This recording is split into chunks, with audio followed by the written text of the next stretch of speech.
Qui ci troviamo all'interno di un centro operativo polifunzionale, questo è quello di Vittorio Veneto. Ogni servizio forestale ne ha più di uno perché copriamo ampie zone delle province e quindi abbiamo la necessità di avere questi centri dove raccogliamo tutte le nostre attrezzature, ricoveri invernali per le attrezzature che arrivano dai cantieri, il rimessaggio, la rimessa in opera, abbiamo delle officine per i pronti interventi sui nostri automezzi. Qui sopra siamo sulla piazzola dove atterra l'elicottero perché qui dentro abbiamo anche i mezzi antincendio boschivo, quindi per noi sono veramente funzionali alla nostra attività. È in centri operativi come questo nel Trevigiano che fanno base gli oltre 630 addetti dei servizi forestali regionali del Veneto, uomini e donne che sono vere e proprie sentinelle del territorio. Il loro compito infatti è salvaguardare il patrimonio naturale della regione, dalle zone costiere fino alle Dolomiti, aree che hanno caratteristiche e esigenze di manutenzione molto diverse tra loro. La montagna bellunese, ad esempio, è da sempre un'osservata speciale. Qui le opere di difesa idraulica e quelle di miglioramento e ricostituzione dei boschi degradati sono programmate costantemente. Stiamo parlando del 50%, oltre il 50% del territorio montano della regione Veneto, stiamo parlando delle Dolomiti, stiamo parlando di una grossa concentrazione di territorio sottoposto a vincolo idrogeologico. E stiamo parlando di un territorio con una rete idrografica importante, impegnativa da seguire, concentrata nelle problematiche di natura idrogeologica nella parte più alta della provincia prevalentemente, mi riferisco al Cadore, mi riferisco al Comelico, mi riferisco all'Agordino, dove 2/3 delle risorse vengono impegnate annualmente, le risorse che la Regione mette a disposizione, stiamo parlando di circa 6,5 milioni di euro all'anno, concentrate nel territorio che ho appena citato. Mantenere in salute la montagna significa proteggere la pianura dalle alluvioni. Se pensiamo agli eventi del 66 hanno riguardato prevalentemente la parte alta dei bacini, per esempio il torrente Fiorentina, nel comune in particolare di Selva di Cadore sono stati investiti negli anni risorse ingenti perché i problemi che poi sono stati a valle sono partiti da monte, quindi si interviene alla parte alta per difendere la parte bassa, quindi la parte più pianeggiante. In quest'ottica si è mosso anche il servizio di Vicenza, chiamato a pianificare una serie di interventi dopo l'alluvione del 2010.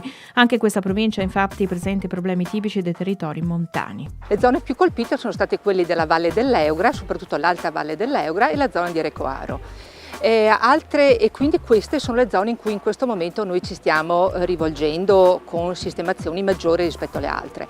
E poi abbiamo la storica frana del Rotolon in comune di Recoaro Terme, dove ormai da tempo continuiamo a mettere i nostri sforzi sulla sistemazione. Quelle portate a compimento dal Servizio Forestale Regionale sono tutte opere in cui si cercano di seguire i principi della cosiddetta ingegneria naturalistica, che predilige l'utilizzo di materiali naturali, a cominciare dalla pietra e dal legno di castagno e di larice. L'ingegneria naturalistica consiste nell'utilizzare dei materiali vivi, vale a dire, oltre all'utilizzo del legno e del pietrame, vengono utilizzate parti di piante, vale a dire talei in genere di salice, varie specie di salice a seconda della zona dove ci troviamo, oppure anche semi. Quindi l'opera che noi andiamo a fare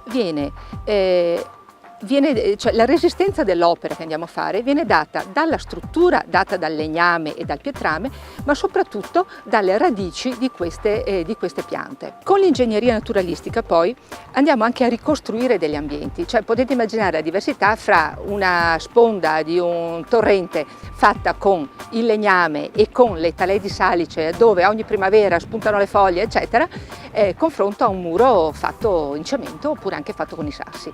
Quindi è chiaro che andiamo a fare una ricostruzione anche ambientale. Fra l'altro andiamo anche a creare degli ambienti più adatti agli animali, alla microfauna o anche agli animali un po' più grandi, diciamo così. Non mancano inoltre iniziative volte al recupero di manufatti rurali e di testimonianze storiche del passato, anche in collaborazione con le amministrazioni comunali. Nel Veronese, ad esempio, il lavoro dei servizi ha permesso di raggiungere nuovamente un antico santuario a cui la popolazione era molto affezionata. C'è la possibilità anche di utilizzare le maestranze forestali che sono estremamente specializzati per eseguire per conto di altre amministrazioni, in particolare i comuni, degli interventi che riteniamo qualificanti. Ecco, uno degli esempi forse più interessanti è quello del recupero di tutto il sentiero che sale dalla Val d'Adige in comune di Brentino Belluno fino al santuario della Madonna della Corona a Spiazzi, che ha comportato un intervento molto impegnativo dal punto di vista tecnico, necessità quindi di utilizzare dei lavori in corda, quindi avere delle squadre specializzate che si calavano praticamente degli alpinisti, la necessità di trasportare il materiale con l'elicottero, con tutte le problematiche connesse, anche visti gli spazi molto ridotti, le pareti rocciose incombenti sul sito di intervento. Comunque è stato un intervento molto stimolante e che alla fine ha avuto riconoscimento da parte sia dell'amministrazione comunale che se l'aveva delegato, ma anche dei visitatori, dei centinaia, delle migliaia di visitatori del santuario che negli ultimi anni avevano difficoltà a salire dal basso al santuario perché il sentiero era in condizioni veramente disastrose.